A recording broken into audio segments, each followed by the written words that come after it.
Cette vidéo est la version audio d'une des lettres de nouvelles que reçoivent chaque semaine ceux qui sont inscrits à notre site Libre Accès Academy.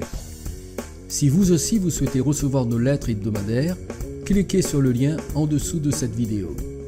Bonjour, je suis Éric Babef.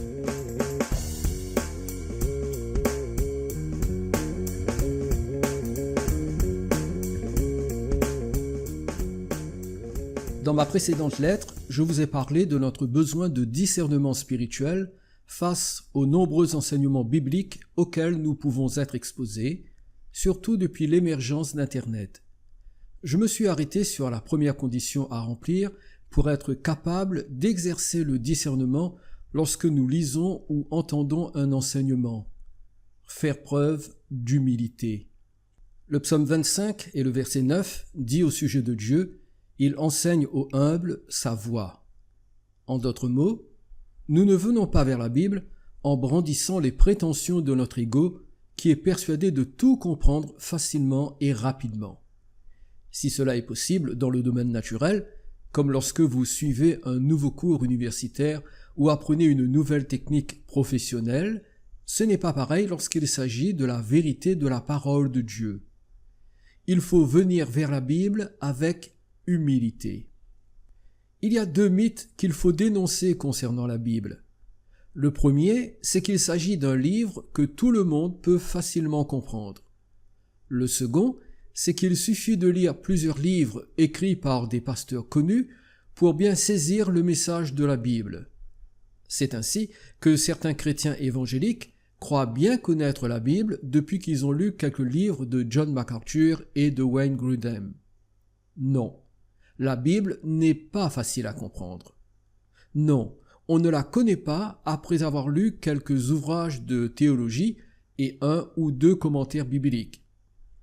Je rajouterai qu'un croyant est encore un bébé spirituel et qu'il ne comprend pas la Bible correctement, même après 2 ou 3 années de conversion. C'est probablement un troisième mythe qui cause pas mal de dégâts dans la sphère chrétienne. Ce n'est pas parce qu'on a suivi un cours de préparation au baptême et de discipulat de 12 semaines que l'on a tout compris de la Bible et de la vie chrétienne. Si Jésus pouvait dire aux disciples avec lesquels il avait passé 3 ans « Ô homme sans intelligence et dont le cœur est lent à croire tout ce qu'ont dit les prophètes » Luc chapitre 24, verset 25, pensez-vous qu'un croyant d'aujourd'hui soit capable de tout comprendre de la parole et de la foi au bout de 2 ou 3 années seulement de conversion? Non, mes amis. Cela demande de l'humilité et du temps, beaucoup de temps, pour comprendre la parole de Dieu. De plus, regardez attentivement le psaume 25 et le verset 9. Il enseigne aux humbles sa voie. Connaître la Bible, ce n'est pas la même chose que connaître la voix de Dieu.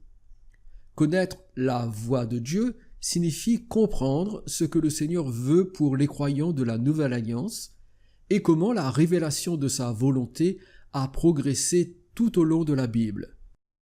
Connaître la voix de Dieu signifie connaître le cœur que le Seigneur dévoile petit à petit tout en déjouant les nombreux pièges d'amalgame que nous pouvons faire dans notre lecture de la Bible. C'est pourquoi la seconde condition à remplir pour exercer le discernement spirituel, c'est d'aborder tout enseignement biblique de la même façon que les Béréens dans Actes chapitre 17 verset 11. Ils reçurent la parole avec beaucoup d'empressement et ils examinaient chaque jour les Écritures pour voir si ce qu'on leur disait était exact. Ces Béréens ne se sont pas dit « Oh, c'est l'apôtre Paul qui parle, tout ce qu'il dit doit être vrai ». Non. Ils ont vérifié que ce que disait Paul correspondait à la signification des textes inspirés. Leur secret est dans ce verbe « examiner ». En grec, il signifie « faire des recherches »,« s'enquérir d'eux »,« étudier »,« scruter »,« interroger »,« tamiser », questionner, juger, estimer, déterminer l'excellence ou les défauts. Cela dénote une enquête minutieuse sur les textes de la Bible afin de les interpréter correctement, ce qui nécessite une connaissance du monde, de la culture et de l'histoire qui soutiennent la rédaction des Saintes Écritures. La Bible reste un livre difficile à comprendre si on ne respecte pas les principes d'interprétation. Parmi ces principes, en voici un que les croyants oublient trop souvent.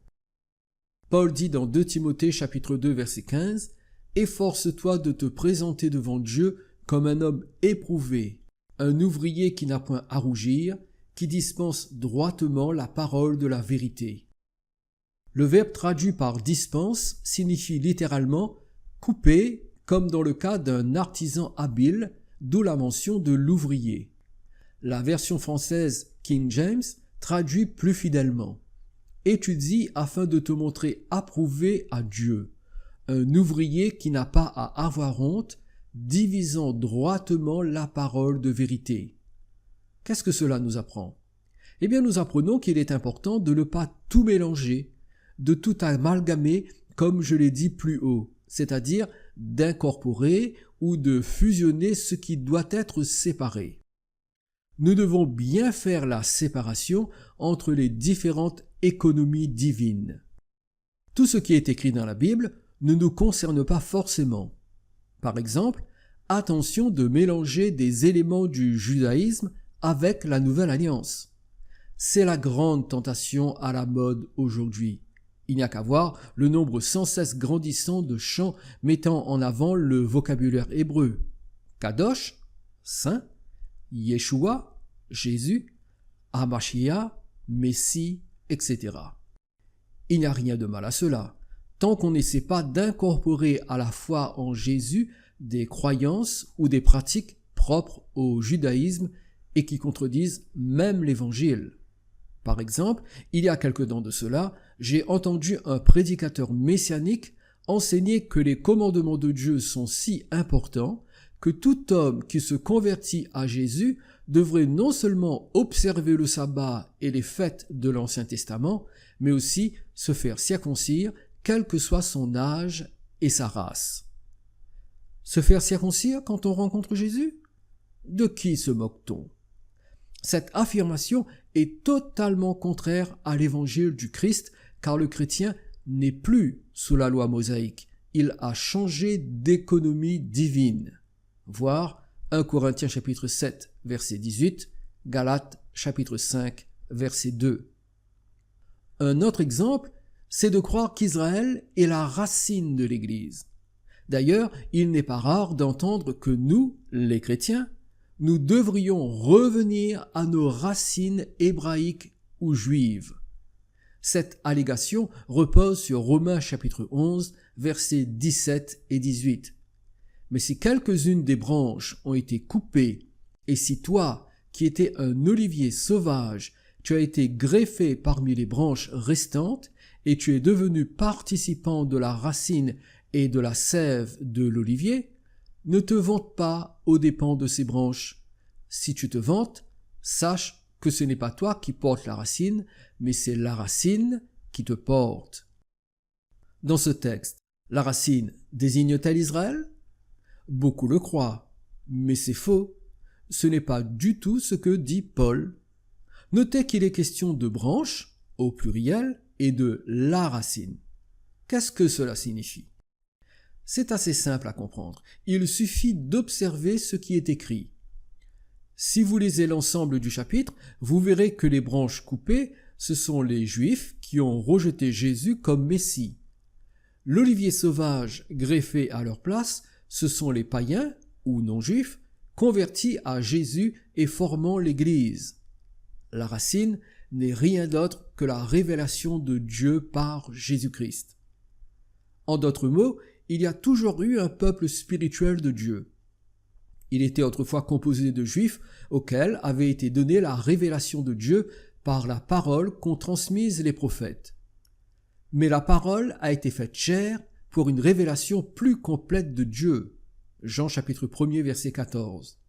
Cependant, les Juifs dans leur ensemble ont rejeté le Messie en le crucifiant. Le résultat fut qu'ils ont été retranchés du peuple spirituel de Dieu et les païens qui se sont convertis à Jésus ont été greffés à leur place. C'est une vérité fondamentale qu'il ne faut jamais oublier. Le peuple de Dieu n'est pas fondé sur une pratique religieuse, mais sur la révélation du Seigneur, laquelle révélation produit une relation d'amour interactive entre Dieu et son peuple. Ainsi, nous les chrétiens, nous n'avons pas à rechercher de prétendues racines hébraïques comme si Dieu voulait que l'on pratique des rituels juifs afin d'accroître notre spiritualité et nous rapprocher de lui. Non, absolument pas. C'est contraire à l'évangile de la grâce. Si quelqu'un entend une voix dans son esprit, ou s'il lit un livre, ou s'il écoute un enseignement qui l'invite à revenir à des croyances et rituels judaïques, il est probablement victime d'un esprit de séduction. Voir 2 Chroniques chapitre 18 versets 19 à 21, Éphésiens chapitre 4 verset 14. Il doit impérativement revenir à l'enseignement apostolique et se dégager des ruses de l'adversaire qui ne visent qu'un seul but, l'éloigner petit à petit de Jésus. Notre seule racine, celle qui nous porte, c'est la révélation de Dieu par Jésus-Christ. Nul besoin d'y ajouter quoi que ce soit d'autre, pas même des croyances judaïques ou les fêtes de l'Ancien Testament. Ce ne sont bien sûr que des exemples. Il y aurait beaucoup d'autres choses à dire, mais ce n'est ni le lieu ni le moment. En conclusion, il y a de nombreux pièges qui nous guettent sur le chemin de la lecture de la Bible si nous ne sommes pas vigilants. Apprenons à la lire comme les Béréens et à l'interpréter correctement. Donnons-nous le temps et les moyens de le faire. Voici ma prière pour vous. Seigneur, ta parole est une lumière, mais j'ai souvent du mal à la voir briller. Je suis parfois tenté de l'interpréter de travers parce que je viens à elle avec des a priori et des fausses conceptions. Je sais qu'il n'est pas facile de comprendre la Bible et que cela demande des efforts et du temps. Je renonce à ma prétention de la connaître facilement et rapidement. Mais j'aime ta vérité, Seigneur, et je veux qu'elle guide mes pas chaque jour. Je ne veux pas être séduit par des croyances ou des pratiques qui contredisent ton évangile et le salut par la grâce. Aide-moi à lire ta parole dans l'humilité, avec un cœur ouvert et le profond désir de connaître ta voix. Conduis-moi vers des enseignants qui demeurent fidèles à la révélation de ta vérité. Que je ne m'égare pas dans des doctrines inutiles et dangereuses pour ma foi. Que je demeure dans la simplicité d'une relation d'amour avec toi. Tu es ma racine et je veux te rester attaché. Je prie au nom de Jésus.